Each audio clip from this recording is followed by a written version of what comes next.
الله الرحمن الرحيم. السلام عليكم ورحمة الله وبركاته. الحمد لله وبه نستعين. أشهد أن لا إله إلا الله وحده لا شريك له، وأشهد أن سيدنا محمدا عبده ورسوله، ونصلي ونسلم على هذا النبي الكريم سيد المرسلين وعلى آله وصحبه أجمعين. أما بعد، أيها المؤمنون اتقوا الله، أوصيكم وإياي بتقوى الله، فقد فاز المتقون. Muslimin dan muslimat, mudah-mudahan dirahmati Allah Subhanahu wa taala. Di dalam sebuah hadis riwayat daripada Yazid bin Hayyan radhiyallahu anhu, kata dia, intalaqtu ana wa Husain bin Sabrah wa Amr bin Muslim ila Zaid bin Arqam radhiyallahu anhu. فلما جلسنا إليه قال له حسين: لقد لقيت يا زيد خيرا كثيرا، رأيت رسول الله صلى الله عليه وسلم وسمعت حديثه، وغزوت معه وصليت خلفه، لقد لقيت يا زيد خيرا كثيرا. حدثنا يا زيد ما سمعت من رسول الله صلى الله عليه وسلم. قال: يا ابن أخي، والله لقد كبرت سني وقدم عهدي، ونسيت بعض الذي كنت أعي من رسول الله صلى الله عليه وسلم، فما حدثتكم فاقبلوا، وما لا فلا تكلفونيه. ثم قال: قام رسول الله صلى الله عليه وسلم يوما فينا خطيبا بماء يدعى خمة بين مكة والمدينة، فحمد الله وأثنى عليه ووعظ وذكر، ثم قال النبي صلى الله عليه وسلم: أما بعد، ألا أيها الناس، فإنما أنا بشر يوشك أن يأتي رسول ربي فأجيبه، وأنا تارك فيكم ثقلين، أولهما كتاب الله فيه الهدى والنور، فخذوا بكتاب الله واستمسكوا به. فحث على كتاب الله ورغب فيه.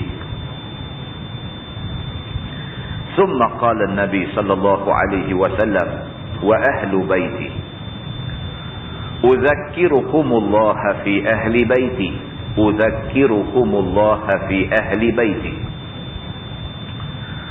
فقال له حسين: ومن أهل بيته يا زيد؟ أليس نساؤه من أهل بيته؟ قال: نساؤه من أهل بيته، ولكن أهل بيته من حرم الصدقة بعده. قال: ومن هم؟ قال: هم آل علي وآل عقيل وآل جعفر وآل عباس. قال: هؤلاء حرم الصدقة؟ قال: نعم، أو كما قال. hadis sahih riwayat Imam Muslim. Yazid bin Hayyan, Husain bin Sabrah, dan Amr bin Muslim, tiga-tiga orang ni adalah tabi'in. Mereka ni bukan sahabat, maknanya mereka tak dan jumpa Nabi. Cuma mereka ni dan jumpa sahabat Nabi. Orang yang tak dan jumpa Nabi tapi dan jumpa sahabat Nabi, mereka ni dipanggil tabi'in. Tiga-tiga orang ini, Yazid bin Hayyan, Husain bin Sabrah dan Amru bin Muslim. Tiga-tiga orang ni tabi'in. Mereka pergi ziarah satu orang sahabat Nabi yang bernama Zaid bin Arqam. Bila sampai di rumah Zaid bin Arqam, mereka duduk di sebelah Zaid bin Arqam. Zaid ni masa tu dah tua lah. Zaid bin Arqam ni sahabat Nabi. Dia dah tua lah masa tu.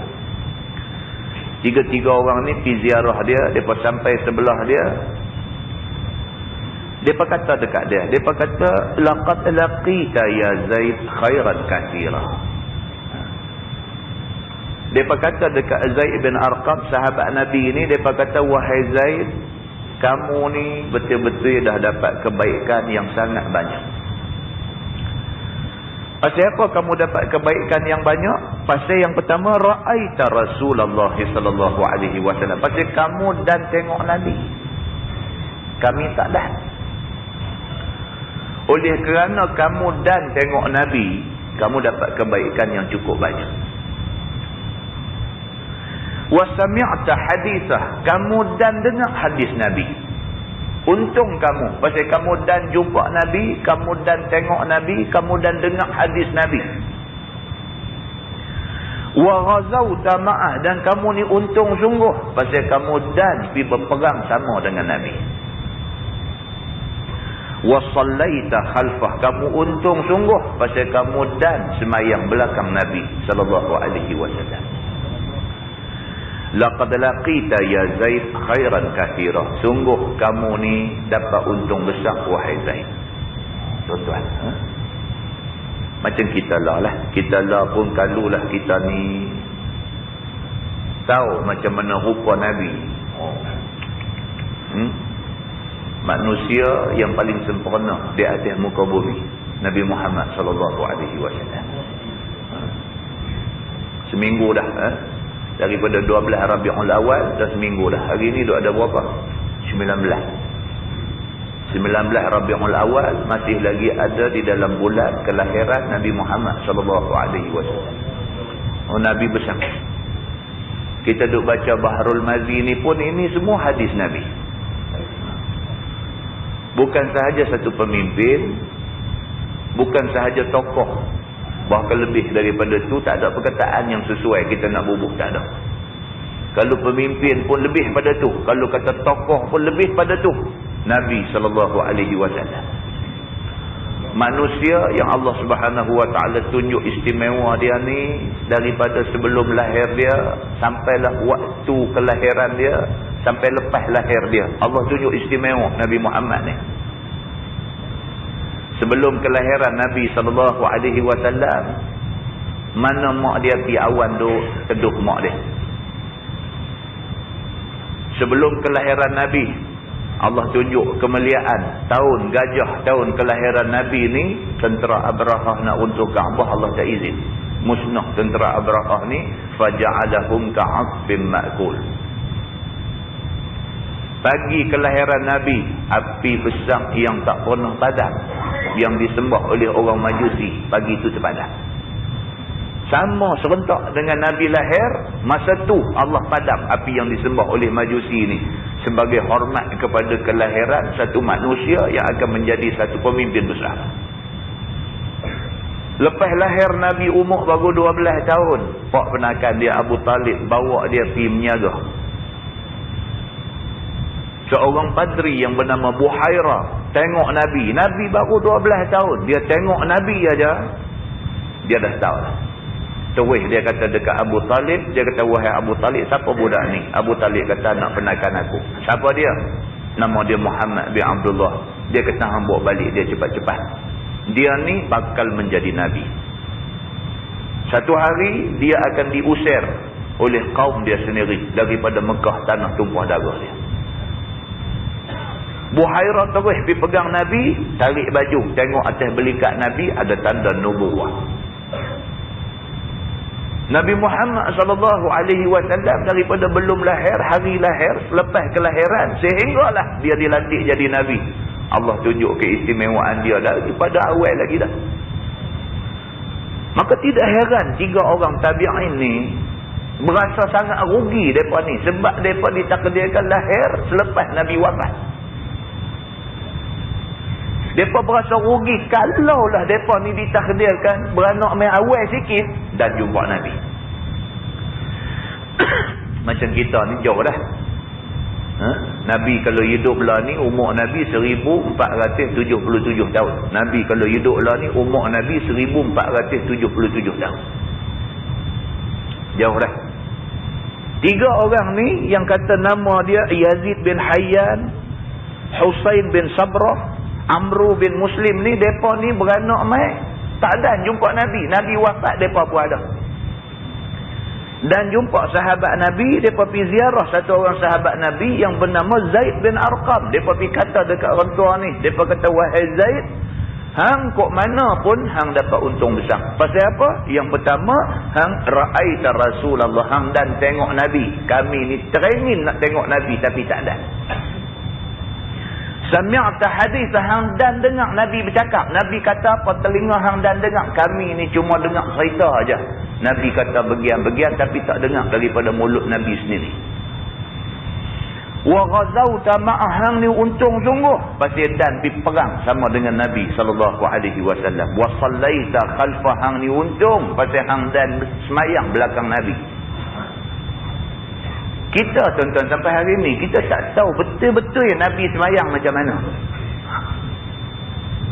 Tak, kita hari ni kita duk perhati, tengok orang-orang alim, tengok satu ustaz semayang ada satu style, tengok satu ustaz semayang ada satu style. Tengok ustaz ni semayang lagu bagi salam, Assalamualaikum warahmatullahi, Assalamualaikum warahmatullahi, lagu tu. Tengok satu ustaz pula, Assalamualaikum warahmatullahi, Assalamualaikum warahmatullahi. Tengok satu ustaz pula, Assalamualaikum warahmatullahi, Mati Ustaz, Assalamualaikum warahmatullahi. Betul-betulnya Nabi lagu mana? Tak pernah tuan-tuan teringat benda ni dalam hati. Assalamualaikum warahmatullahi, Assalamualaikum warahmatullahi, lagu tu kan? Assalamualaikum warahmatullahi, Assalamualaikum warahmatullahi kan? Assalamualaikum warahmatullahi kan? Macam mana kan? Itu satu bab. Bab lepas dah Assalamualaikum warahmatullahi, gabuh muka tak kan? Ini semua pun kadang-kadang kita ni duk tercari-cari. Ustaz ni dia buat ikut hadis Nabi ke, ikut sunnah Nabi ke, ikut style siapa ke, passion siapa ke. Banyak benda lah. Itu kita bawa satu contoh kecil. Banyak benda lain yang kita teraba-raba. Kita tak tahu sebenar-benar Nabi buat macam mana. Maka sudah barang pasti yang paling beruntung sahabat Nabi. Sebab dia semayang belakang Nabi. Dia tengok Nabi semayang macam mana, Nabi bagi salam macam mana, Nabi takbir macam mana, tangan Nabi letak tang mana, semua depan mata boleh tengok Nabi buat macam mana, tak payah cakap banyak, ikut Nabi sallallahu alaihi wasallam. Maka tak usah bercakaplah kata kita hari ni lebih baik daripada golongan yang hidup zaman Nabi. Tak usah bercakap. Sebab Nabi sendiri kata, sebaik-baik golongan ialah mereka yang hidup zaman aku. Kemudian selepas itu, kemudian selepas itu, kemudian selepas itu. Nabi kata. Sebab lagi jauh, lagi jauh, lagi jauh, lagi kelabu, lagi kelabu, lagi kelabu. Kabur kita dengan apa yang dibuat oleh Nabi sallallahu alaihi wasallam. Maka 3 orang tabi'in pergi jumpa Nabi SAW, pergi kata depan Zaid bin Arqam, sahabat Nabi ini, mereka kata, Zaid, kok mana pun hang untung berbanding dengan kami. Mereka kata, laqad laqita ya Zaid khairan kathira. Hang untung sungguh wahai Zaid, hang dapat kebaikan yang sungguh banyak. Maka kata 3 orang ni, hadithna ya Zaid ma sami'ta min Rasulillah sallallahu alaihi wasallam. Kata mereka ni, wahai Zaid, ceritalah dekat kami apa-apa yang hang pernah dengar daripada Nabi SAW. Cerita kat kami. Tolonglah cerita kat kami apa yang kamu pernah dengar daripada Nabi SAW. Maka kata Zaid bin Arqam, sahabat Nabi ni, dia kata, ya bena akhi, dia kata, wahai anak saudara aku, wallahi laqad kabirat sinni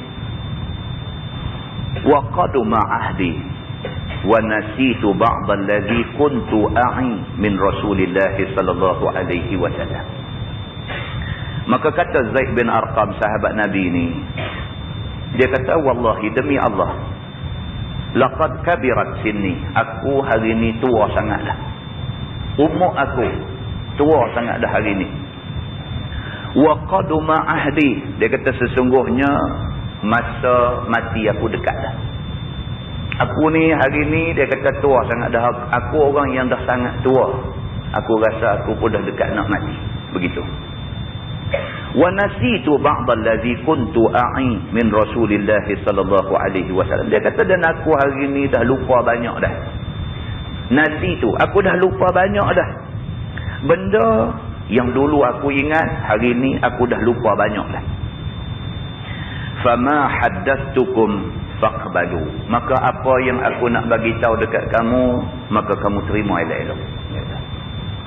Banyak dah benda yang aku hidup sama dengan Nabi-Nabi kata apa, hari-hari aku dengar dan sebagainya. Memandangkan aku hari ini dah sangat tua. Banyak benda aku lupa. Hak mana aku teringat, aku terima elok-elok. Jangan lupa benda ni. Wa mala fala tukallifunihi. Hak mana yang aku dah terlupa, jangan paksa aku suruh ingat. Aku dah lupa, aku dah terlampau tua. Dia kata. Oh, dia abang awal-awal. Aku nak cerita, takat aku ingat aja. Hak mana aku tak teringat, jangan paksa aku suruh ingat. Aku tak larat dah, dia kata. Summa qala, kemudian Zaid bin Arqam kata, qama Rasulullah sallallahu alaihi wasallam yawman fina khatiban bima'in yud'a khumma baina Makkah wal Madinah. Aku ingat satu hari, dia kata, waktu tu kami dalam perjalanan sampai di satu tempat yang bernama Khumma. Khumma ni kawasan mata air, dia kata. Dan Khumma ini terletak di antara Mekah dan Madinah. Satu hari kami dalam perjalanan. Kami ni sahabat-sahabat dengan Nabi dalam perjalanan. Sampai di satu tempat di antara Mekah dan Madinah. Tempat tu bernama Khumma. Di situ ada satu mata air. Bila sampai di situ, Nabi SAW tiba-tiba fahamidallah wa atna alaih. Tiba-tiba Nabi bangkit berdiri, Nabi memuji Allah. Nabi kata alhamdulillahirabbil alamin wa bihi nasta'in. Nabi puji Allah, Nabi memuji-muji Allah Subhanahu wa taala. Wa wa'adha, Nabi bagi nasihat kepada kami sama dengan Nabi ini. Wa zakkara, dan Nabi bagi peringatan kepada kami semua. Summa qala, kemudian Nabi kata, amma ba'd. Ala ayyuhan nas. Nabi kata, ketahuilah wahai manusia. Fa innama ana basharun yushiku an ya'tiya rasulu rabbi fa ujiba. Nabi kata, wahai manusia, innama ana basharun, aku manusia. Nabi kata, yushiku an ya'tiya rasulu rabbi, aku dapat rasa malaikat maut utusan Tuhan dah dekat dah nak mai ke aku. Ni waktu Nabi ujung-ujung umur. Nabi kata, wahai manusia, wahai sahabat-sahabat aku, innama ana basharun, aku manusia. Maksud Nabi, manusia satu hari mati. Dan aku dapat rasa an ya'tiya rasulu rabbi, utusan Tuhan aku. Maksudnya malaikat maut tak lama dah nak maikan. Fa ujibah, aku tak ada pilihan. Kalau malaikat maut mai, aku mati. Aku terpaksa terima jemputan dia. Wa ana tarikun fikum thaqalain. Nabi kata, kalau aku mati, aku ada tinggal dekat hampa semua dua benda berat. Thaqalain, thiqal, makna dia berat. Thaqil, berat. Aku tinggal dekat hampa dua benda berat. Awaluhuma kitabullah. Nabi kata, hak pertama yang aku tinggal dekat hampa ialah kitabullah, Quran. Fihil huda wan nur. Yang kata Quran ini di dalamnya ada petunjuk dan di dalamnya ada cahaya. Quran ni aku nak tinggal dekat hampa dua benda. Satu, Quran. Quran ni fihil huda, petunjuk.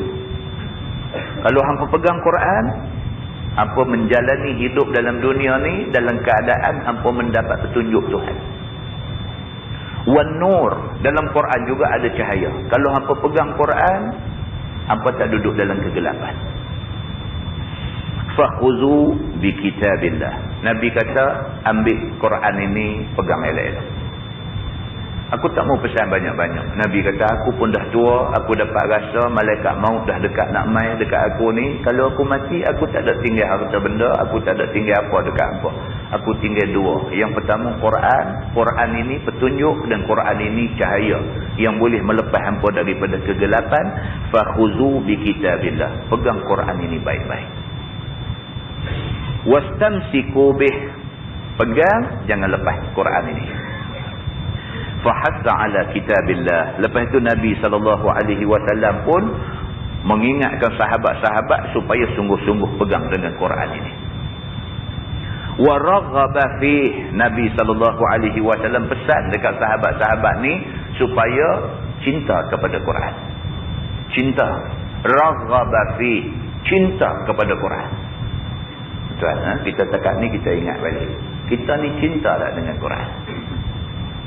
Nabi ujung-ujung umur Nabi pesan benda ni. Nabi suruh supaya dengan Quran ini pegang dan dengan Quran ini mesti cinta. Cinta ni apa tuan? Kita kalau kita cinta kepada isteri dengan anak-anak kita, kita tak boleh berenggang lama, kita teringat. Itu makna ada cinta. Tak boleh. Di mana pun tak boleh lama teringat.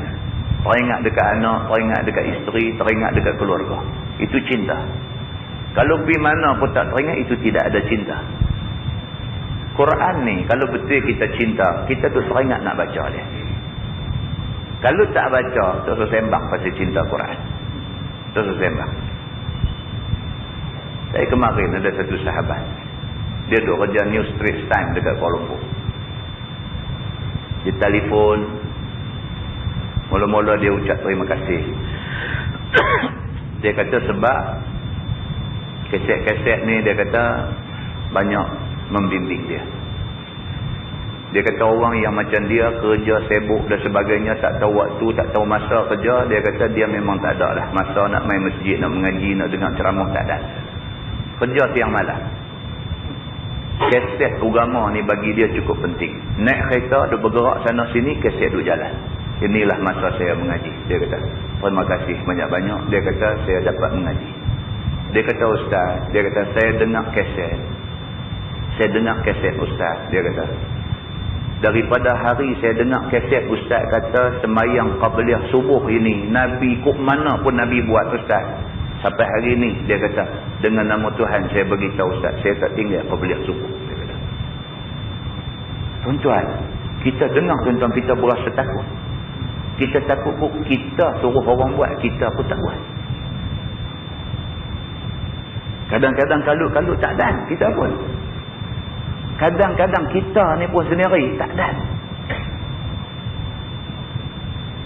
Orang yang dengar ni beritahu dekat kita, dia kata dengan nama Allah Ustaz, daripada hari saya dengar kaset Ustaz, dia kata saya tak tinggal qabliyah subuh. Saya dengar takut tuan-tuan.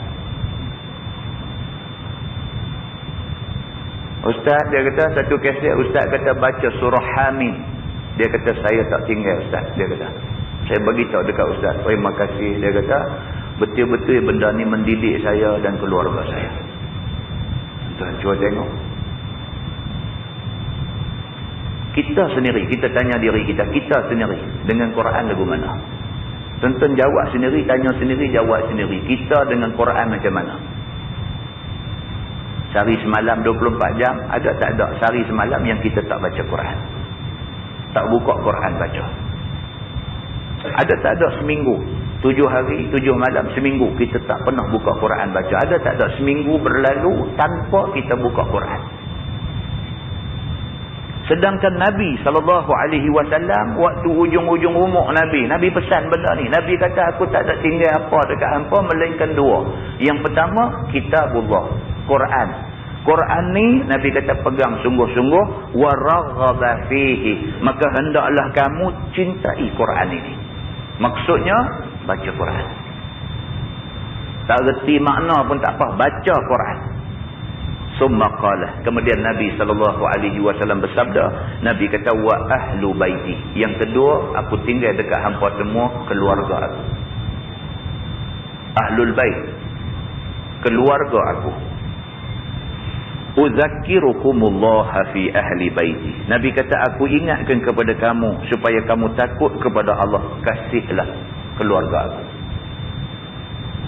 Nabi pesan dekat sahabat-sahabat ni, bila dia dah tak ada esok ni, jaga keluarga dia. Uzakkirukumullah fi ahli baiti. Nabi ulang 2 kali. Aku pesan dekat kamu dengan nama Allah, takutlah kepada Allah, jaga keluarga aku. Faqala lahu Husain. Maka Husain ini, tabi'in ni, kata kepada Zaid, dia kata, wa man ahlu baitihi ya Zaid. Dia kata, wahai Zaid, siapa yang kata keluarga Nabi ni siapa? Siapa dia yang termasuk dalam keluarga Nabi ini siapa? Dia kata, alaysa nisa'uhu min ahli baitih? Adakah isteri-isteri Nabi itu semua keluarga Nabi? Husain ditanya kepada Zaid bin Arqam, sahabat Nabi. Siapa dia yang dimaksudkan dengan ahlul bait? Yang Nabi kata ahlu baiti, ahli keluarga aku. Siapa ahli keluarga Nabi ni? Adakah isteri-isteri Nabi itu termasuk sebagai ahli keluarga Nabi?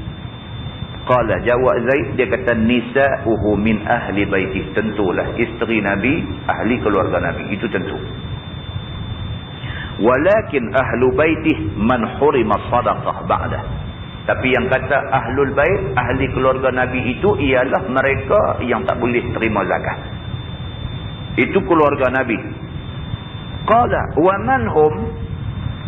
Husain kata dekat Zaid, siapa mereka? Yang tak boleh terima zakat ni siapa? Qala, kata Zaid, hum alu Ali. Mereka itu ialah keluarga Sayyidina Ali. Wa alu Aqil, wa alu Ja'far, wa alu Abbas. Ini semua nama puak-puak penakan Nabi. Anak-anak puak-puak penakan Nabi termasuk di dalam keluarga Nabi. Qala, kata Zaid, haula'i hurima sadaqah. Adakah mereka ni semua tak boleh terima zakat? Qala na'am. Jawab Zaid bin Arqam, ya, keluarga Nabi tidak boleh terima zakat. Muslimin dan muslimat yang dirahmati Allah. Itu sebab kita bila selawat, kita kena sebut sallallahu alaihi wa ala alihi wa sallam. Kan kita selalu kata sallallahu alaihi wa sallam saja. Sepatutnya kita kena kata sallallahu alaihi, selawat Allah ke atasnya, yakni ke atas Nabi, wa ala alihi wa sallam, dan kepada keluarganya wa sallam.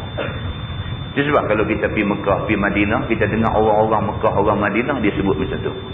Dia sebut sallallahu alaihi wa ala alihi wa sallam. Pasal apa?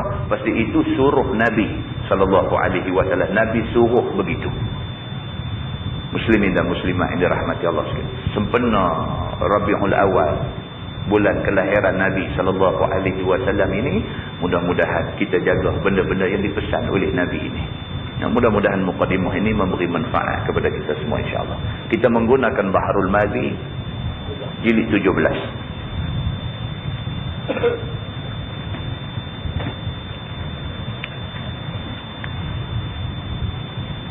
Muka surat 119. Muka surat 119. Kita masuk satu bab baru. Kata dia bab maja'a fil barakati fit ta'am. Itu bab yang datang pada menyatakan hadis yang menerangkan barakah kepada makanan. Makanan ni ada berkat dia, ada barakah dia. Ketahuilah saudaraku, adalah makanan itu boleh ia ada barakah dan boleh ia tidak ada barakah.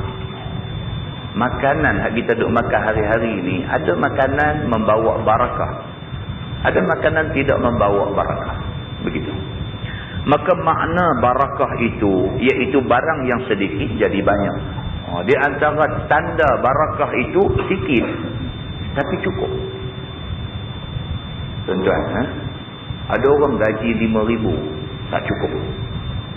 Ada orang gaji 500 cukup. Apa penjelasan kepada benda ni? Kan orang-orang muda lah ni gaji 5,000 Pak dia betul-betul kerja kampung apa lagu tu lagu ni, himpun apa sikit sebanyak jumlah sebulan 500 aja pendapatan pak dia. Tapi anak dia yang gaji 5,000 nak beli kereta, down payment minta kat pak. Apa penjelasan kepada benda ni? Ini yang dikatakan barakah. Barakah. 5,000 tak cukup, 500 cukup. Ini yang dikatakan barakah. Maka soal barakah ni susah nak cerita. Kita nak terang, kita nak explain tentang barakah ni tak cukup perkataan untuk kita nak terang. Tapi dia satu benda yang dapat dirasai oleh orang yang dianugerahkan keberkatan ini. Dia dapat rasa apa yang ada kat dia cukup untuk dia. Itu tanda barakah ada pada dia. Maka dia kata dia antara barakah itu ialah benda sikit jadi banyak. Dan barang kecil jadi besar. Kadang-kadang macam tu. Barang kecil jadi besar. Rumah kecil aja, tapi anak 7 orang boleh duduk selesa. Rumah kecil aja, tapi anak 7 orang duduk selesa. Tak ada seorang pun anak dia yang mengeluh tak boleh duduk dalam rumah sampai nak kena duduk melepak di tengah pekan. Rumah pak dia hak kecil, hak ada 3 bilik itu, bilik kecil-kecil sempit-sempit tu, anak-anak rasa selesa. Maka anak-anak tak perlu cari kelapangan di luar rumah.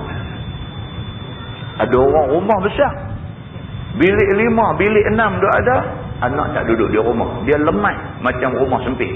Padahal rumah besar, dia duduk pergi cari kelapangan di tempat-tempat yang tidak sewajarnya. Maka yang kata barakah itu kecil jadi besar. Saih besar tu juga rasa besar. Begitu.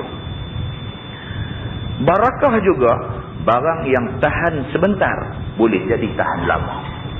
Ini barakah, dia kata. Benda yang sepatutnya sat aja habis, lama tak habis. Contoh minyak raita.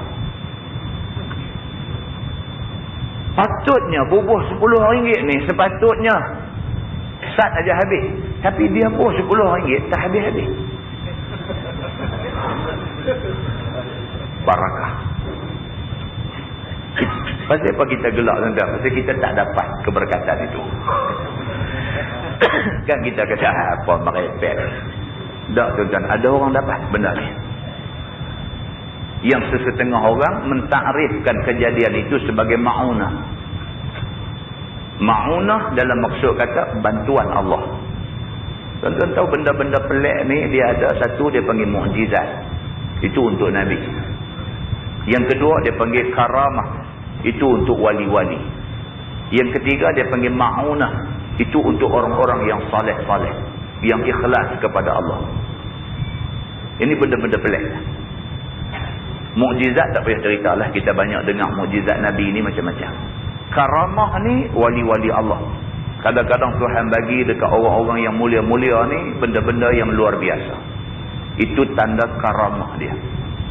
Kita duduk dengar cerita wali-wali Allah, Abu Al-Mughis Husin Al-Hallaj misalnya, ini nama wali Allah yang hebat-hebat. Ibrahim Adham misalnya, ni semua ada karamah. Ada karamah pada orang-orang ni semua. Ma'unah ni Allah bagi bantuan kepada orang-orang yang saleh-saleh, yang ikhlas kepada Allah. Allah bagi kat dia. Kadang-kadang bawa kereta, tengok meter dah empty dah. Dah menyala dah. Gambar kedai minyak tu dah menyala dah. Mula menyala tu, dengan nak jumpa kedai minyak ni, dia ada 60 km lagi. Kalau kata ada minyak spare dalam tangki ni, dia memang ada bagi spare lah. Spare bukan 60 km lah. Dia spare habis-habis kuat pun 15 km. Tapi dia boleh pergi sampai 60 km. Boleh sampai. Minyak tu menyala merah situlah. Dan sememangnya dia tahu minyak habis, bukan meter rosak. Sampai di sana, bubuh, meter naik penuh balik. Syarat kepada bantuan Allah ni tak boleh cerita ke orang. Kalau dapat macam tu, diam-diam dalam hati, Alhamdulillah, Allah tolong aku. Ada benda, maka Allah bagi barakah kepada dia. Benda sikit jadi banyak. Ini yang agama bagi tahu, yang sukar nak dijelaskan kepada orang. Sebab benda-benda ni, barakah ni anugerah Allah. Allah bagi. Allah bagi. Maka anugerah Allah ni tak boleh cakap Allah nak bagi. Begitu. Maka makanan dan lainnya boleh ia menyalahi adat kepada siapa-siapa yang suka Tuhan kurniakannya. Cuba tengok dia kata. Makanan ni pun Allah boleh bagi. Bukan kepada Nabi saja, kepada siapa-siapa pun. Kalau Allah nak bagi barakah makanan, Allah boleh bagi. Begitu. Sebagaimana Tuhan kurniakan kepada Nabi-Nabinya dan kepada Rasulnya dan kepada awliya'nya barakah kepada makanan itu. Allah biasa bagi kepada orang-orang yang disebutkan tadi. Dan Allah bagi barakah pada umur. Dan Allah bagi barakah pada amal. Dan Allah bagi barakah segala rezeki dan lain-lainnya. Allah boleh bagi macam-macam. Berkat amalan dia. Tuan-tuan, budak tu teriak, wah, tak tahu nak buat apa dah. Mak dia, ayah dia pun tak boleh tidur. Sampai siang duk teriak. Malam esok pun start maghrib dia teriak pula, wah, teriak tak tahu nak buat apa. Buat pi dekat satu orang tua mana ke bagus. Dia pegang budak ni, dia baca Fatihah saja. Dia baca Fatihah saja, dia ambil atas hubung-hubung kepala, berhenti teriak, tuan-tuan. Barakah pada amal. Kita sendiri baca, duduk terah teriak. Kan? Kita sendiri baca. Allah, kita duduk bang dengar baca Fatihah je, bukan dia baca apa pun. Kita sendiri baca, lagi terah, lagi baca, lagi terah. Bawa pergi dekat dia baca Fatihah aja, buat atas kepala, berhenti teriak. Barakah pada amal. Allah Subhanahu wa taala bagi benda ni, dan telah berlaku barakah kepada nabi kita Muhammad sallallahu alaihi wasallam dan kepada sahabat-sahabatnya di atas makanan dan minuman itu beberapa kali dan beberapa banyak. Nabi banyak kali jadi. Dekat nabi banyak kali jadi. Sekali nabi duduk masjid bersama dengan nabi, ada beberapa orang sahabat. Satu orang sahabat lain, dia ni kerja tukang jahit. Dia teringin sangat nak buat makan, nak jamu Nabi makan. Tapi dia pun bukan orang senang. Nak buat makan untuk ramai orang, dia tak mampu. Dia nak buat untuk Nabi saja. Maka duk tunggu, duk terendak-rendak, duk tunggu. Nak tunggu Nabi seorang nak pergi jemput Nabi. Satu hari, Nabi habis, keluar daripada masjid. Dia terus pergi jumpa Nabi. Dia kata, "Ya Rasulullah, hajat sangat di hati aku. Nak jemput kamu makan di rumah aku." Nabi bila dengar macam tu, alhamdulillah lah. Nabi beralih dalam masjid, panggil geng ada dalam masjid ni. Allahu Akbar. Seruhlah muka dia nak panggil Nabi. Sajalah kalau nak panggil semua tu, baik dia main panggil dalam masjid ni kan. Tunggu Nabi keluar baru tangkap Nabi, baru panggil Nabi, panggil geng ada sama dengan Nabi ni. Nabi kata, "Jom pergi makan sekali." Allahu Akbar. Muka dia dah jadi lain lah. Malu lah dah panggil orang main rumah, main-main makan tak cukup macam mana. Padan ke sahabat Nabi ni pun betul. Dah Nabi kata, "Jom, pakat pergi." Betul, lurus. Nampak lagu mana? Rezeki dia kata. Sampai. Tuan rumah ni tak sedap. Nabi kata tak apa. Nabi faham. Nabi, tuan-tuan, sifat apa? Siddiq, amanah, tabligh, fatanah. Fatanah ni bijak, cerdik. Nabi ni kita tak tunjuk ayak muka pun dia tahu. Tambah tunjuk ayak muka duk buat pucat lagu tu, takkan dia tak tahu. Nabi kata tak apa. Nabi masuklah rumah dia. Nabi kata, "Bagi aku bubuh makanan ni." Nabi cedok bubuh. Makan sampai kenyang. Makanan tak habis.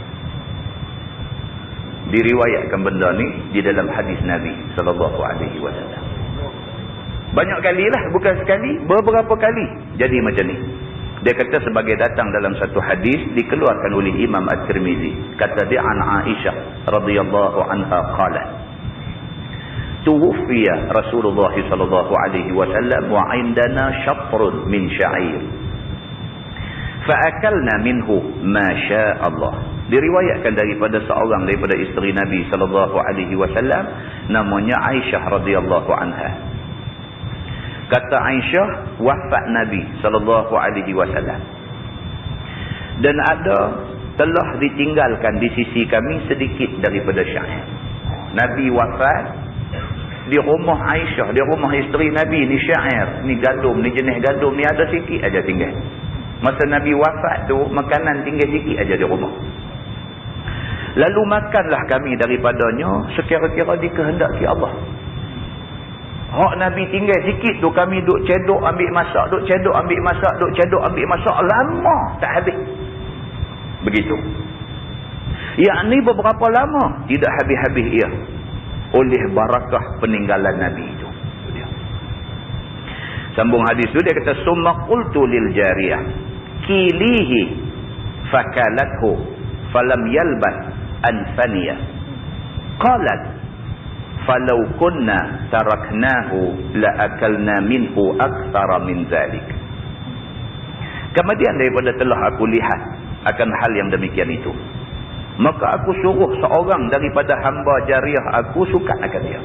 Aisyah ni, yang kata Aisyah ni, dia tahu dah syair yang Nabi tinggal tu tak banyak mana. Dan memang pun dia duk cedok dalam karung tu, duk cedok masak tak habis-habis. Satu hari Aisyah ni saja dia pergi cari pasal. Dia pergi kata dekat hamba jariah dia ni, dia kata hampir suka tengok tinggal banyak mana lagi. Maka ada sebanyak mana lagi yang tinggalnya.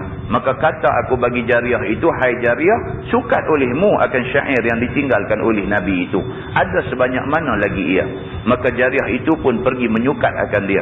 Dan kami ketahui sedikit banyaknya.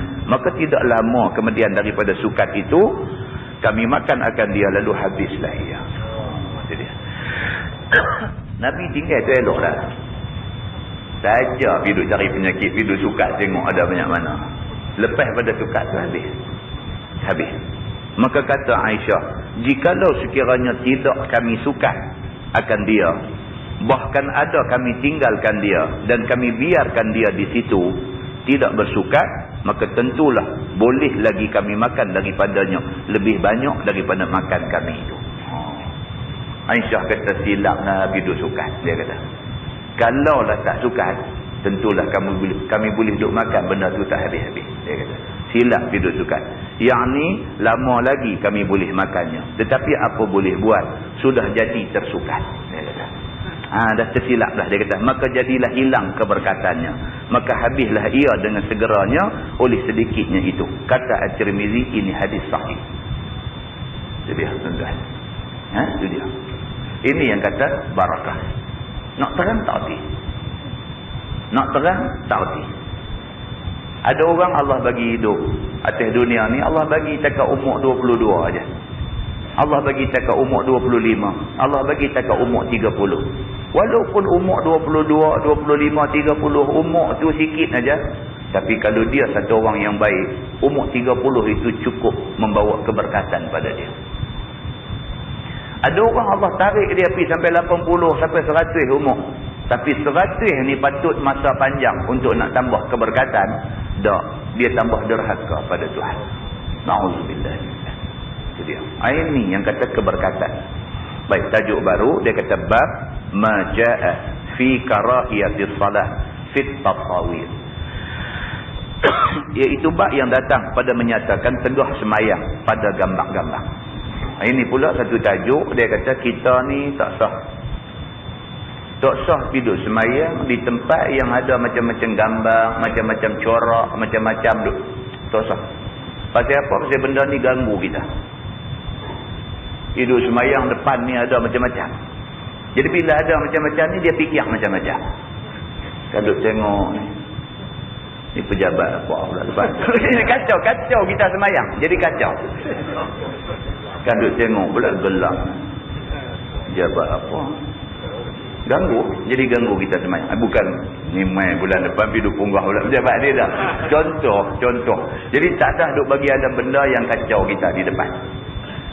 Tergambuh benda yang pelik-pelik lah. Maksudnya tak usah bubuh benda yang boleh bagi orang fikir. Itu sebab sebaik-baik kita semayang ni tempat putih bersih macam tu je. Tak ada fikir apa. Fikiran kita pun bersih. Sebab kita semayang ni kita menghadap Allah. Kita tak mau masa tu kita ingat lain daripada Allah.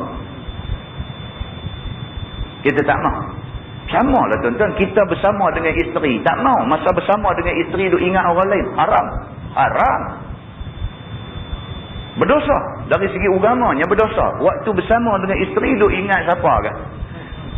Mukerji mana kan? Duk ingat tak boleh. Itu berdosa. Kalau dengan isteri pun tak boleh ingat orang lain, duk semayang menghadap Allah, nak ingat benda lain, lebih lagi berdosa. Itu logiknya.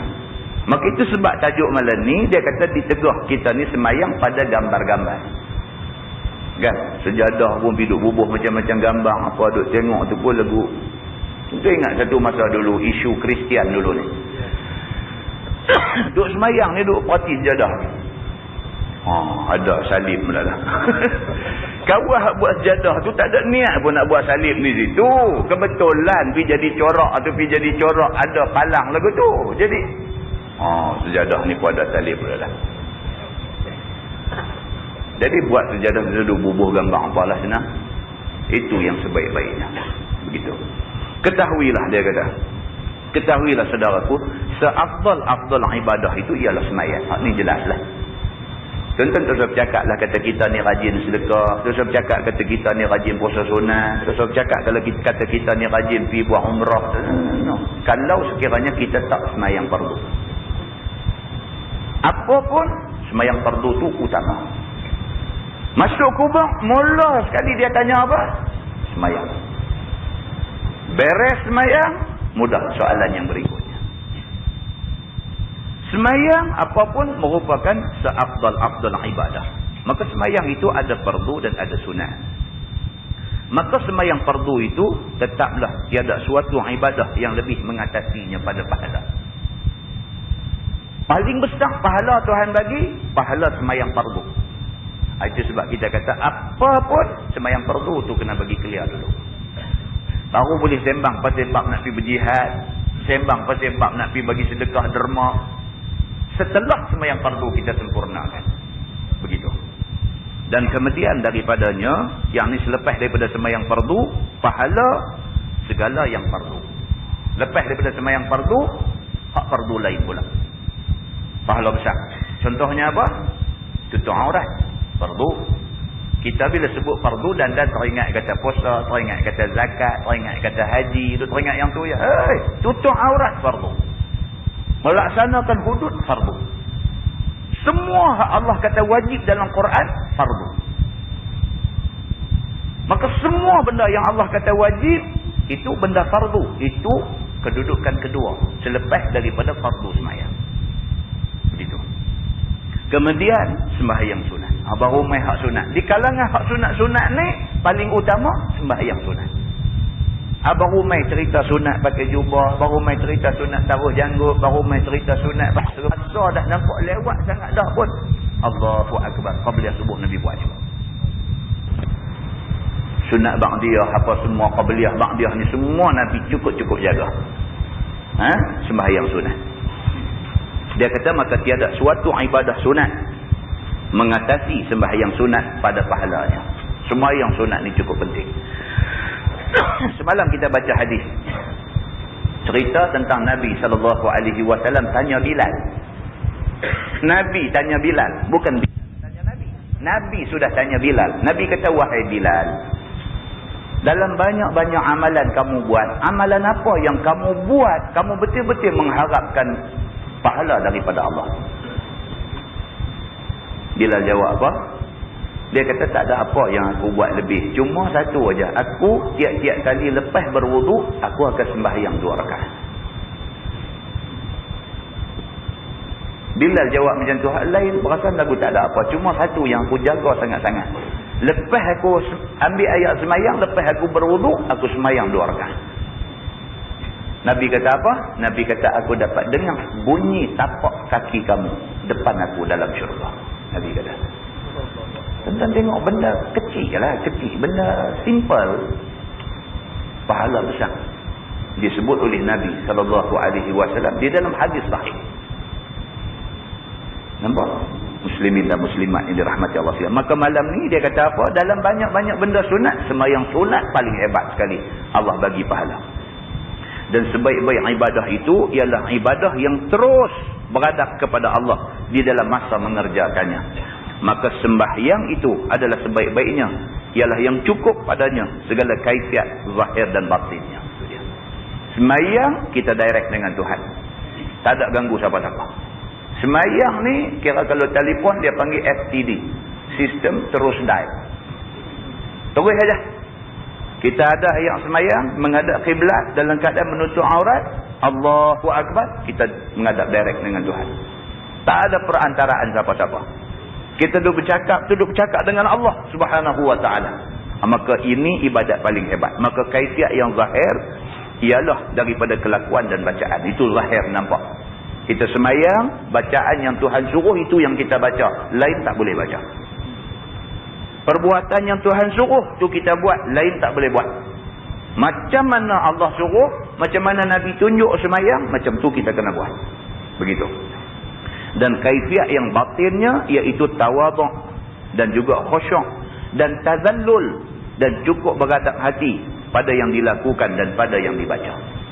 Ini yang batin. Apa dia? Kita sembahyang dalam keadaan tawaduk, khusyuk dan tazallul. Dia kata dalam keadaan menghina diri. Sembahyang ni dalam keadaan kita ni, Allah, tak ada apa depan Tuhan ni, kita ni tak ada apa. Siapa kita ni nak banding dengan Allah, Tuhan Rabbul Alamin? Tuan-tuan, ibadat yang paling dibenci oleh iblis dan syaitan apa dia? Sujud. Sujud. Tiap-tiap kali manusia letak dari sujud Allah Subhanahu wa taala, maka tiap-tiap kali itulah syaitan teriak, menjerit-jerit, lari daripada tempat sujud manusia. Amalan yang paling dibenci oleh iblis dan syaitan ialah sujud kepada Allah. Sama ada sujud dalam sembahyang, ataupun sujud syukur, ataupun sujud tilawah. Sujud ni iblis syaitan paling tidak suka. Sebab apa? Sebab dia dulu diperintah oleh Allah Subhanahu wa taala, usjudu li Adam fasajadu illa iblis. Oh, ni dia tak mahu. Muslimin dan muslimat yang dirahmati Allah sekalian. Dan cukup ingat dan cukup jaga dan dikehendaki satu kemudian daripada itu. Kita sembahyang ni dalam keadaan kita cukup ingat. Tak maulah sembahyang sampai tiap-tiap kali sembahyang raplah lupa rakaat, tak mau. Mau kita dalam keadaan bersedia. Sembahyang ni dalam keadaan bersedia. Tak mau duk jadi raplah lupa rakaat apa semua itu. Fatihah pun lupa. Allahu Akbar. Ada satu orang tu tahiyat ni, masa tahiyat duduk sebelah kita. Dia duduk baca auzubillahi minasyaitanirrajim bismillahirrahmanirrahim. Tapi jari duduk lagu tu. Alhamdulillahirabbil alamin arrahman. Dia baca Fatihah. Astagfirullah. Kacau dengan kita-kita sekali. Kita duduk sebelah dia. Apa pula diri kan? Ha? Sampai duduk ghairil maghdubi alaihim waladdallin. Tok imam pun Allahu Akbar bangkit pula kan. Rakaat yang ketiga. Baru at-tahiyatul baru nak start pula. Oh, itu dia panggil ghaflah jingga. Teruk sangatlah macam tu. Sampai masa tahiyat hampir duk baca Fatihah ni apa punya ghaflah sampai macam tu. Ghaflah ni bahasa Arab. Ghaflah ni makna lalai. Kan? Orang Melayu kata ghaflah. Dia pun jingga pula ujung teruk. Kan? Sama-sama sampai macam kita duk menghadap Allah ni janganlah sampai jadi karut sampai macam tu. Tu karut lah tu sampai peringkat karut sangatlah. Begitu. Baik, jadi sembahyang dia kata mesti jaga benda-benda ni semua. Maka tidak datang sebagai yang dikatakan itu, melainkan menjauhkan daripada sebab-sebab yang menggalang dan mengganggunya daripada ahwal dunia. Nak dapat khusyuk dalam sembahyang ni, benda yang bersifat keduniaan mesti jauh daripada kita. Mesti jauh. Benda yang bersifat keduniaan mesti jauh daripada kita. Sebab benda ni boleh kacau kita. Maka tidak dapat seperti yang tersebut itu oleh orang yang serabut hatinya dengan hal kehidupan dan kesedapan dan nikmat. Orang yang terlampau duk kira sedap, nikmat dan sebagainya, dia tak dapat khusyuk, dia tak dapat. Kepala dia duk fikir dunia. Kerana semuanya itu apabila ada pada seseorang itu, tentu payah tinggal di belakang papan hatinya di dalam masa sembahyang. Payah nak lupa. Bila kepala dia penuh dengan urusan dunia, masa sembahyang dia payah nak lupa. Benda ni nanti mai. Dalam kepala dia benda ni nanti mai. Apatah lagi jikalau ada benda yang pelik ataupun bermacam-macam warna di hadapannya dalam semayang. Bila ada benda pelik ni lagi pula lah. Kita ada semayang kan. Hari itu banyak-banyak bulan lepas lah. Saya pergi semayang insya belakang. Telefon, handphone bunyi. Uptown Girl pula lagu tu. Nada dering Uptown Girl. Apa? Pelik lah. Jadi pelik lah. Duk main mengaji Taman Kerian, duk pasang Uptown Girl, pelik lah. Ni dia sebut. Dia kata benda-benda ni mengganggu lah. Uptown Girl duk bunyi. Padan dengan kawan hak telefon main tu pun. Dah kawan ni tak angkat. Call lagi. Bunyi lagi. Nak habis 4 rakaat Aisyah. Berapa kali Uptown Girl duk bunyi. Bukan dia seorang. Habis semua hadut sembahyang kelilin hadut dengar ni. Apa? Kita sendiri pun ni. Pak Haji mana ni? Kita duk ingatkan. Pak Haji mana ni? Tak payahlah benda tu dia mesti ganggu lah. Habis. Bagi salam dah sembahyang semua nak tengok lah siapa. Haji tunggu. Haji Uptown Girl. Kan? Lepas tu saya tengoklah ada satu siapa kata tahu nakal suami kata hai Pak Haji bunyi bagus kata dia jawab tak budak-budak ni dia kata. Dan Pak Haji tu tak ada pada malam ni. Kan? Jadi macam tu tuan-tuan. Benda-benda macam ni dia kacau kita. Dia kata benda yang pelik dia kata dan bermacam-macam warna bila duk ada dalam kita duk semayang ni kacau. Benda ni kacau. Dengan kerana itu ditegah syarak akan seseorang yang semayang itu daripada beradab kepada sesuatu yang memalingkan fikir daripada hal ahwal semayang. Syarak tak maulah benda yang boleh kacau kita daripada semayang, syarak tak mau. Supaya tiada lari, tidak lain hati daripada beradab kepada Tuhan jua. Bermula dalil yang menunjukkan yang demikian adalah hadis yang dikeluarkan oleh Imam At-Tirmizi. Kata dia an Aisyah radhiyallahu anha qalat kana lana qiramu sitrin fihi tamathil ala babi fara'ahu Rasulullah sallallahu alaihi wasallam faqala inzi'ihi fa innahu yuzakkiruni ad-dunya. Diriwayatkan oleh seorang isteri Nabi sallallahu alaihi wasallam yang amat dikasihinya, iaitu Aisyah radhiyallahu anha. Katanya adalah bagi kami satu kain tirai yang ada padanya gambar rupa-rupa benda yang bernyawa. Aisyah cerita. Di rumah Nabi. Nabi tak ada Nabi keluar rumah. Isteri ni sudah gantung. Aisyah sudah gantung satu tirai. Di pintu tu buh satu tirai. Lagu rumah-rumah kampung kita lah. Buh tirai. Tirai tu ada gambar benda bernyawa. Iaitu tergantung kain tirai itu atas pintu biliknya. Duk gantung di pintu bilik tu. Gantung satu tirai ada gambar benda bernyawa. Dan Nabi SAW apabila ia semayang beradab ia ke situ. Nabi pula bila semayang menghadap ke arah tu. Nabi semayang sunat di rumah. Nabi rumah kembang dengan masjid. Bila habis azan sunat qabliyah Nabi buat di rumah. Habis sunat qabliyah baru Nabi keluar daripada rumah dia masuk mai pintu masjid. Bilal pula selagi Nabi tak muncul di pintu masjid selagi itu Bilal tidak iqamah. Ini pun ada cerita dalam hadis Nabi ada cerita tentang benda ni bila nak mula iqamah ni bila. Lepas tu pula lepas makmum pula bila nak bangkit. Pun ada cerita dalam hadis bila nak bangkit. Adakah masa Bilal kata Allahu Akbar masa tu pakat bangkit semua? Ataupun tunggu sampai Bilal kata hayya 'alas salah, hayya 'alal falah masa tu baru bangkit ke? Apa tunggu sampai habis iqamah semua ke apa baru semua pakat nak bangkit ke? Macam mana? Pun ada bincang dalam hadis Nabi. Kita duk baca di mana tajuk? Di Masjid Sungai Rambai. Kita baca tajuk ni satu-satu. Maka Nabi SAW dia semayang sunat qabliyah ba'diyah di rumah. Bila habis azan dia semayang di rumah dia. Habis semayang qabliyah di rumah baru Nabi mai. Nabi langkah masuk aja di pintu masjid, Bilal pun iqamah. Lepas tu semayang. Habis semayang, selesai semua, Nabi bangkit, Nabi balik ke rumah dia, semayang ba'diyah di rumah. Bahkan Nabi sebut pula dalam hadis dia, Nabi kata, hendaklah kamu semayang di rumah kamu, hendaklah kamu jangan jadikan rumah kamu kubur. Nabi kata, la taj'alu buyutakum qubura. Jangan kamu jadikan rumah-rumah kamu ni macam kubur. Maksud hadis tu ialah kita disuruh semayang sunat di rumah. Macam tu. Baik, jadi Nabi ni bila duduk semayang sunat, dia menghadap arah tirai ni, tirai yang ada gambar benda menyawa ni. Iaitu tergantung kain tirai itu atas pintu biliknya. Dan Nabi SAW apabila semayang berhadap ke situ, maka tentulah tidak syak bahawa tirai itu bertentangan dengan mukanya. Nabi tak boleh.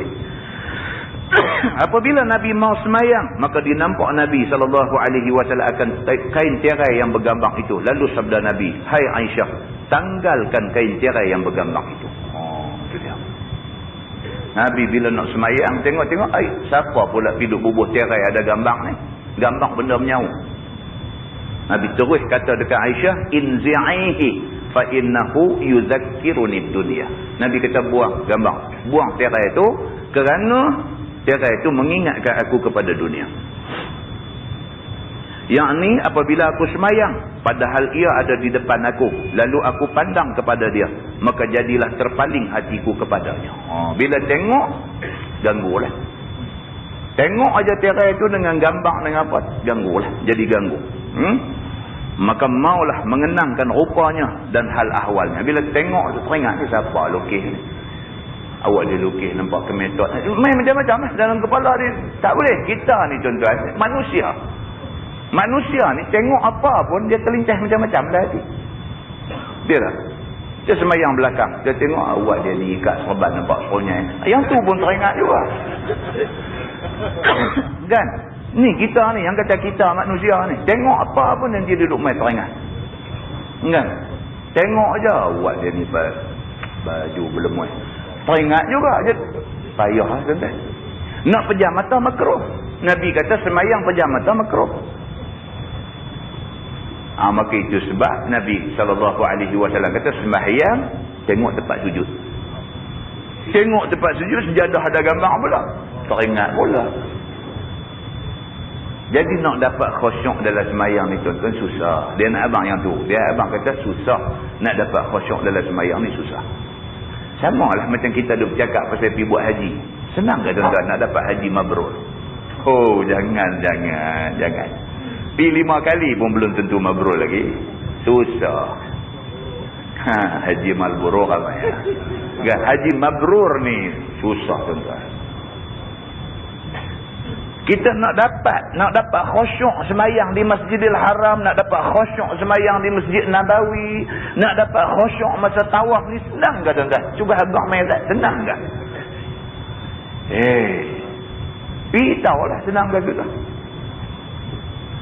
Kok mana pun galat tu ada. Kita ni nak ikut betul-betul lah sunnah Nabi ni. Nak ikut betul-betul habis bawah apa semua semayang. Nak semayang belakang makam Ibrahim. Oh susah. Nak dapat belakang makam Ibrahim tu pun susah. Tengok-tengok dapat takbir Allahu Akbar. Dia main duduk depan kita. Dia pun takbir juga depan kita. Kan? Senang kan? Nak tawaf dalam keadaan penuh keyakinan ni. Kita ni di Malaysia ni terbiasa dengan mazhab Syafi'i. Mazhab Syafi'i ni pantang sangatlah sentuh orang perempuan ni. Ini mazhab Syafi'i. Pantang sangat sentuh orang perempuan. Pergi Mekah tawaf macam mana? Nak buat bagi tak sentuh orang perempuan ni macam mana? Oh, pergi tawaf atas sutuh tu lah. Naik atas bumbung tingkat atas sekali tu tak ada bumbung dah tu. Pergi tawaf tu. Tak apalah tentu tak ada lah orang nak belaga kita. Tak syok pula. Pasal apa? Pasal Nabi tawaf di bawah. Tak syok pula. Nak turun tawaf di bawah dengan kawan main himpit kiri kanan pijak kaki kita. Kita nak buat tak mau tengok dia, tengok juga. Pak kata dia pijak kaki. Kalin-kalin Allah perempuan. Baru nak. Nampak baru nak. Oh, bubuh dengan sarung kaki, dengan setukin, dengan apa, tangan seluk dalam poket baju apa semua. Tak apalah kita dah tahalul awal dah. Kan? Bawah macam tu. Mai hak puak tawah jenis gawang tangan ni, pup kena pipi pula. Hang ni kata. Kan? Hang tak gawang tak boleh. Macam mana nak dapat haji mabrur, rupi marah orang tuan-tuan ni? Nak hang tawah elok-elok tak boleh. Yang tangan duk gawang sana sini, pasal apa? Nak marah. Tu semua nak cari lah ibadat kita, nak cari lah semua. Nak habangnya tuan-tuan susah. Nak dapat kata ibadat yang suci, khusyuk, tawaduk, susah. Tapi ada orang dapat. Pasal apa? Pasal Nabi ada kata, orang boleh dapat haji mabrur. Dapat haji mabrur kayaumi waladatku ummuh. Dia jadi manusia bersih macam orang yang baru lahir daripada perut mak. Maknanya akan ada orang dapat. Tapi kita macam mana? Muslimin dan muslimat yang dirahmati Allah sekalian. Ini bendanya. Jadi dalam semayang pun dia nak suruh kita khusyuk sampai tak mau main kacau benda-benda macam ni semua. Maka maulah mengenang rupa dan hal ahwalnya. Maka sudahlah cacat semayang aku dengan sebabnya. Nabi kata kerana terai ni semayang aku pun terganggu. Tuan-tuan, kalau Nabi pun tengok benda tu terganggu semayang. Contoh hak kita duk buat tadi, hak duk ganggu kita. Nabi pun benda macam tu ganggu dia. Takkan uptown ke tak ganggu kita? Itu ceritanya. Nabi tu gambar di terai tu. Gambar di terai tu pun Nabi kata ganggu aku. Nabi tak mau benda tu mengganggu. Ini kan pula kita manusia yang macam-macam cerita ni. Lagi banyak gangguan. Maka dengan kerana itu, tinggal olehmu akan dia. Tanggal olehmu akan dia. Nabi suruh Aisyah pergi tanggal buat benda yang mengganggu semayang Nabi ni. Sambung hadis tu, qalat wa kana lana samilu qatifatin taqulu alamuha min harir kunna nalbasuha. Kata Aisyah radhiyallahu anha, dan adalah bagi kami kain buruk daripada beldu. Tepinya daripada setera.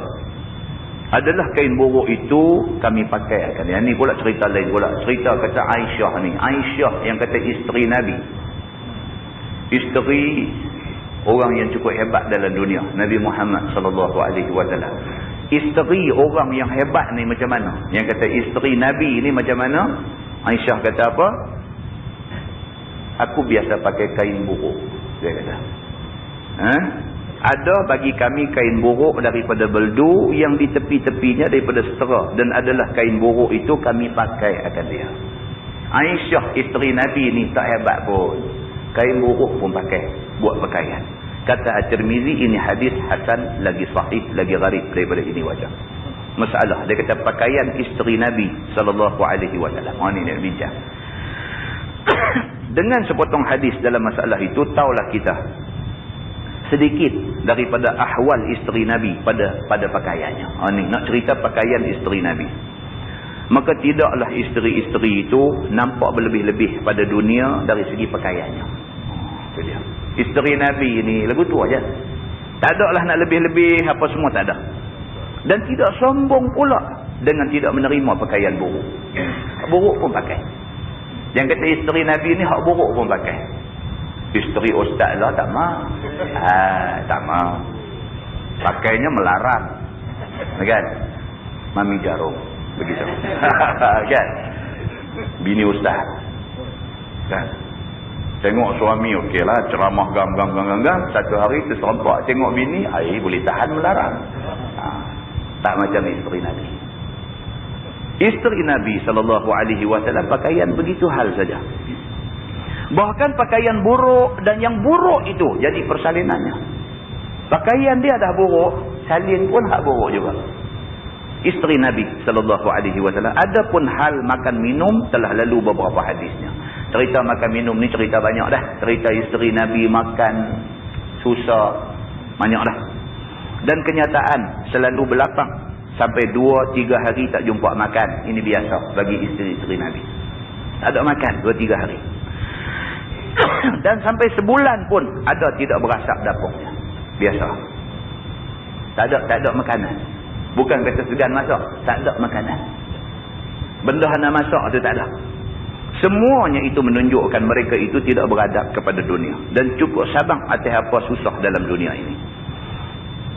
Bukanlah mereka itu orang yang gila dunia dan lalai daripada akhirat, dan mereka itulah orang yang disuruh syarak kita tiru dan ikut. tu dia. Syarak suruh kita tiru orang-orang yang macam ni.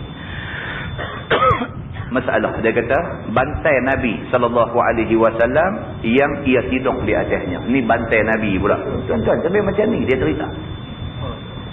Dalam ceramah Maulid Nabi ada orang cerita benda-benda ni. Oh, tak ada. Kan tu sebab dengar ceramah ni boleh dengar lah. Bukan kata tak boleh dengar lah. Tapi kadang hak penceramah tu nak cakap tu kita duk dengar dah. Saya segan nak ceramah pasal saya pun tak tahu nak pusing kat mana dah. Nak pergi ke mana ceramah ni? Nak cerita pasal bala Tuhan buat turun, cerita pasal star saja setengah jam. Nak cerita apa? Nak cerita kata Nabi kena halau daripada Mekah ke Madinah, kita dah dengar sangat dah. Cuma cara olah lain sikit tu aja lah. Jadi pusing mai, habis 2 jam ceramah, hak tu lah kita duk dengar selalu tu lah. Berbeza dengan baca kitab, tuan-tuan. Saya cakap ni bukan dengan tujuan nak kata tak sah ceramah. Ceramah kena jalan juga. Tapi nak abang kata ceramah saja tidak cukup. Kita kena mengaji. Jangan salah faham. Dan dia kata, tak bagi dengar ceramah. No. Ceramah pergi dengar. Tapi nak bagi tahu ceramah ni dia hanya nak membangkitkan semangat saja, bukan nak memberi ilmu. Ilmu kuliah baru boleh dapat ilmu. Ceramah jalan. Dia sesuai untuk orang yang baru dengar. Dengar semangat, lepas itu pergi mengaji. Tapi kalau orang hadut mengaji, dah berhenti mengaji kerana nak dengar ceramah, ini dia panggil patah ke belakang. Sama macam tu. Kita tahu sangat dah Nabi Muhammad ni susah payah kena halau apa semua, kita tahu sangat dah. Kita nak tahu Nabi ni bila duk sambut Maulid ni, Nabi ni macam mana? Ni dia nak cerita kat kita. Bantai Nabi pun dia nak abang kat kita. Yang benda ni ceramah orang tak abang.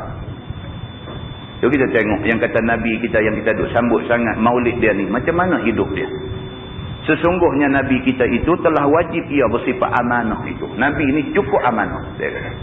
Kerana tiap-tiap yang disampaikannya pada segala umatnya itu tidaklah ia memperbuat lain daripada yang disuruhnya dan disampaikan kepada umatnya. Nabi ni dia bukan jenis cakap tak serupa bikin. Dia bukan macam tu. Hak tu dia cakap, hak tu dia buat. Ni Nabi.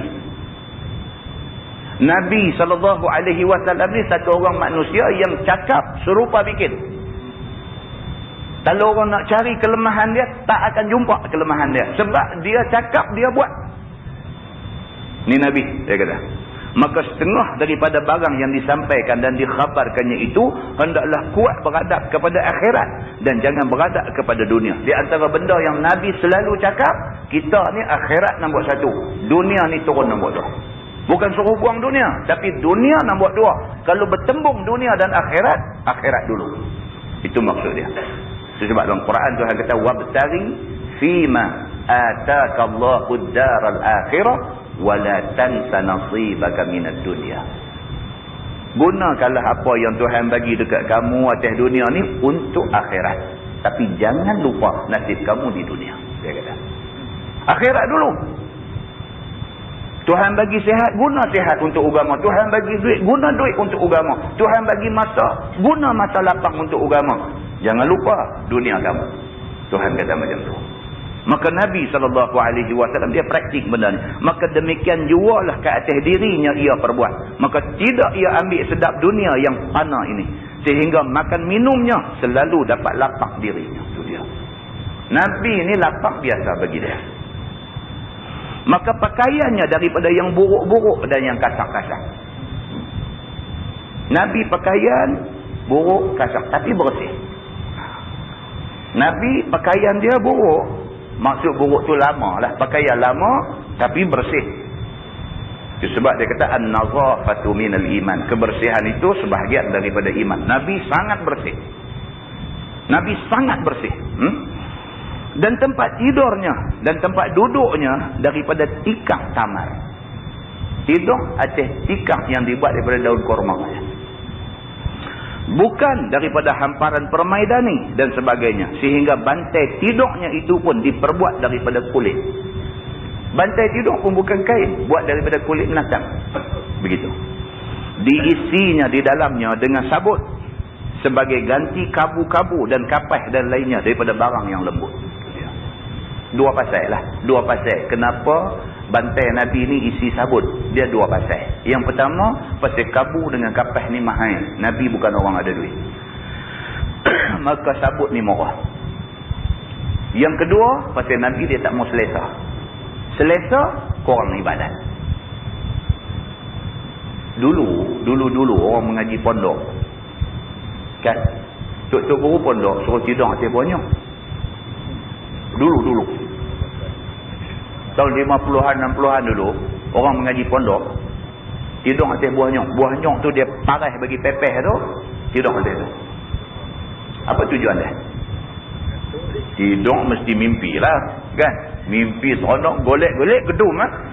Dia gedung atas lantai pondok tu, bangkit sembahyang sunat. Bangkit sembahyang sunat, mengapai ni, kitab-kitab nahu apa semua ni mengapai. Tengah malam itu masa sesuai untuk sembahyang, untuk beribadat, untuk bermunajat, untuk mengapai pelajaran. Dulu. Allah, bantai bagusnya. Oh, lah ni. Tak bangkit. Cerita dia tak bangkit. Ditambah pula dengan pihak-pihak yang tak bagi bangkit sembahyang qiyamul lail ni. Dia kata ini adalah elemen macam-macam. Kan? Banyak masalah lah. Itu sebab lah ni, orang lah ni kalau alim pun tak pergi ke mana. Tak alim tak ke mana. Kalau orang dulu alim semua. Muslimin dan muslimat yang dirahmati Allah sekalian. Maka perbuatannya itu ialah menghinakan dunia ini. Itu Nabi.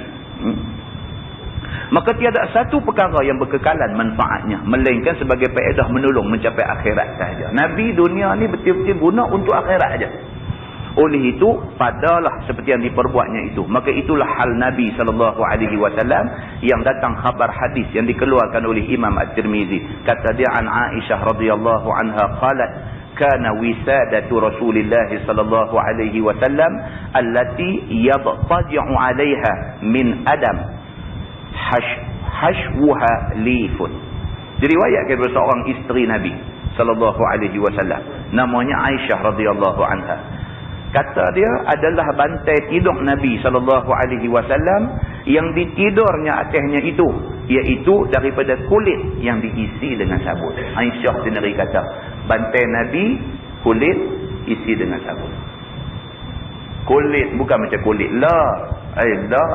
Kereta kita pun leather seat. Dia kata lebih 3,000 daripada fabric. Kan?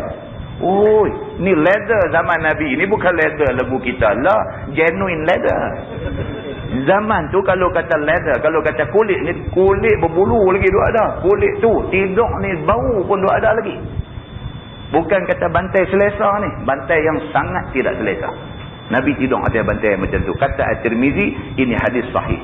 Dan ada dikeluarkan oleh Imam Al-Bukhari dan Imam Muslim. Satu lagi kita baca. Dia kata, getah ataupun katil Nabi SAW. Sesungguhnya ada datang riwayat hadis mengkhabarkan tikar bantai Nabi dan juga getah. Getah ni katil Nabi. Kata dia an Aisyah radhiyallahu anha qalat, kana Rasulullah sallallahu alaihi wasallam sarirun muzammalun bil bardi alaihi kisaun aswad qad hashawnahu bil bardi. Diriwayatkan daripada isteri Nabi SAW yang sangat dikasihnya. Namanya Aisyah radhiyallahu anha. Kata dia adalah Nabi SAW ada satu getah, yakni satu katil tempat tidur. Yang bertutup dengan kain yang beragi berjaluk-jaluk. Di atas katil itu ada kain hitam yang berisi dengan bardi, dia kata. Iaitu tumbuh-tumbuhan semacam pokok menerung, dia kata. Pula dah. Yang kata katil Nabi ni, katil Nabi, bawah tu bubuh bardi. Bardi ni pokok menerung. Lepas tu lapik dengan kain warna hitam. Nabi tidur atas tu, itulah katil Nabi. Pokok menerung. Ambil pokok menerung tu, tabung atas para, ambil satu kain lapik atas, itulah katil Nabi. Begitu keadaan dia. Baik, fadakhala Abu Bakr wa Umar alaihi. Fa idza an-nabi sallallahu alaihi wasallam naimun alaihi. Falamma ra'ahuma istawa jalisan. فنظر فإذا أثر السرير في fi janbi Rasulillah sallallahu alaihi wasallam. Maka masuklah Sayyidina Abu Bakar dan Sayyidina Umar radhiyallahu anhuma kepada Nabi sallallahu alaihi wasallam. Tiba-tiba sudah dijumpa oleh Sayyidina Abu Bakar dan Sayyidina Umar akan Nabi sallallahu alaihi wasallam sedang tidur di atas katilnya itu. Satu hari Sayyidina Abu Bakar dan Sayyidina Umar mai nak ziarah Nabi. Mai masuk pergi tengok Nabi duduk tidur ni di atas yang kata katil pokok menerong tadi ni. Pergi tengok. Apabila dilihat oleh Nabi akan keduanya datang kepadanya, lalu bangkit Nabi dan duduk. Nabi tengah duduk tidur, tengok Abu Bakar dengan Umar mai, dia pun bangkit duduk. Tiba-tiba dia nampak oleh Sayyidina Abu Bakar dan Sayyidina Umar ada bekas getah itu di rusuk Nabi sallallahu alaihi wasallam. Nampak di rusuk Nabi ni berbekas pokok menerung, berbalong di rusuk Nabi ni, bekas pokok menerung ni. Maka sudahlah jatuh belah kesian keduanya ke atas Nabi sallallahu alaihi wasallam. Abu Bakar orang kaya tuan-tuan. Sayyidina Umar orang kaya. Ini dua-dua saudagar, orang berniaga, orang kaya. Pergi rumah Nabi, masuk-masuk tengok, ya Allah, yang kata Nabi yang mereka paling sayang dalam dunia ni, mereka sanggup hilang nyawa untuk Nabi. Masuk-masuk Nabi, manusia yang mereka paling sayang ni, tidur atas pokok menerung.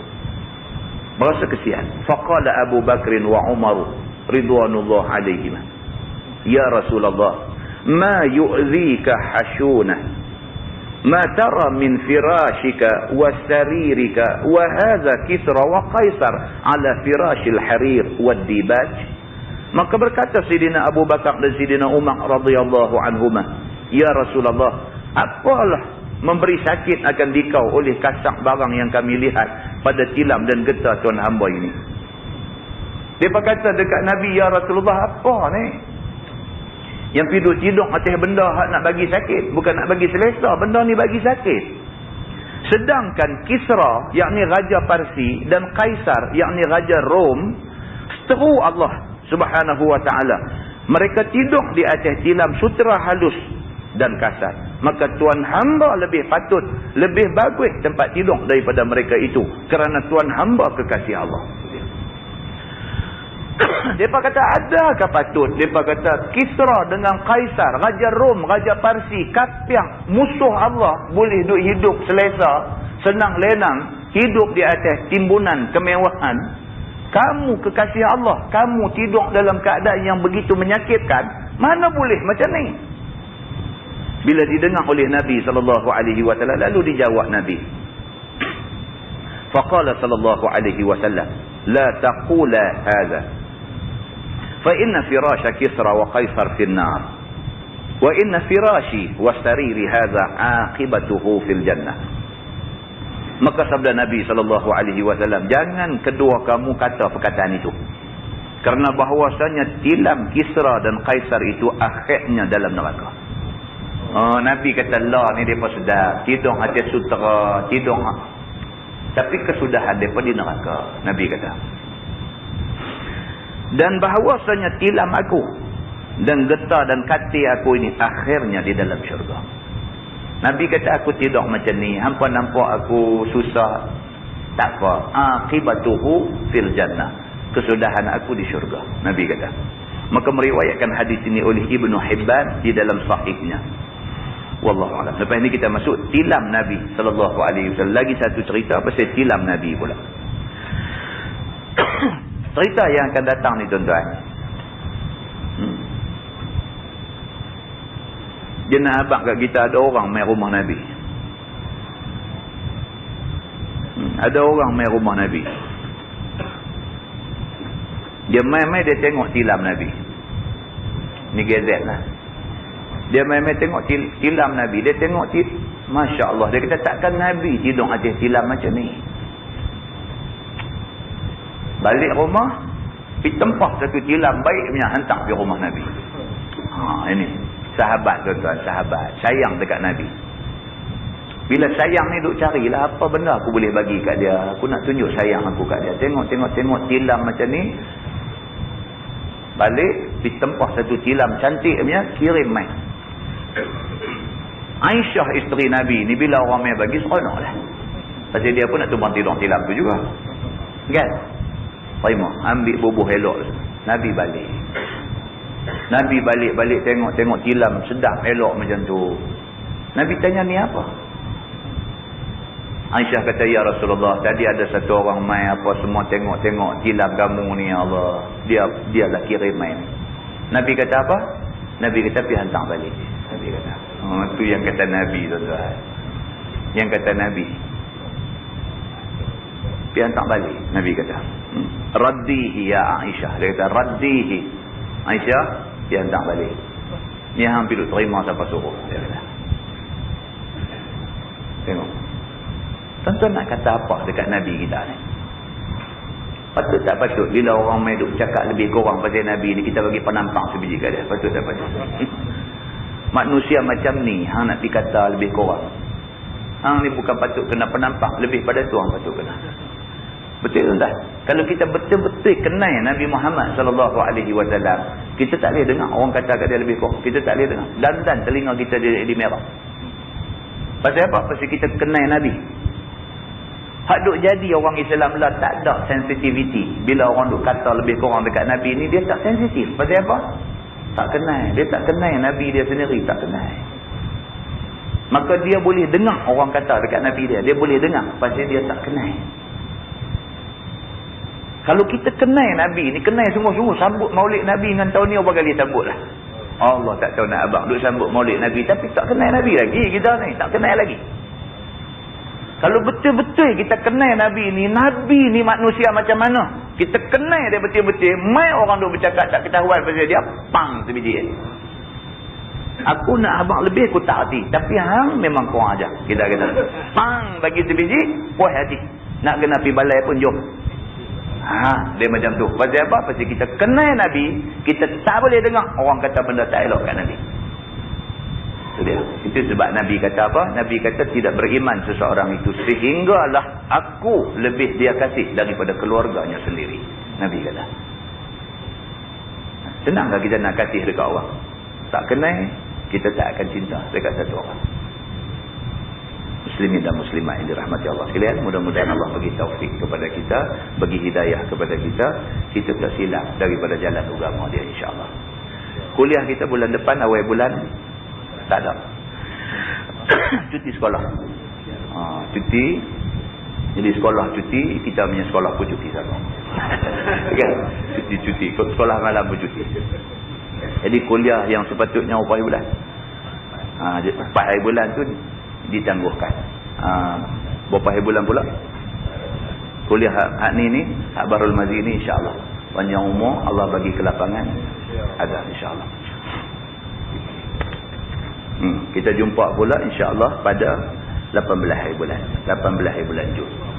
Yang baik itu daripada Allah, yang tak baik itu silap saya. Kita tangguh dengan tasbih kafarah dan suratul Asr.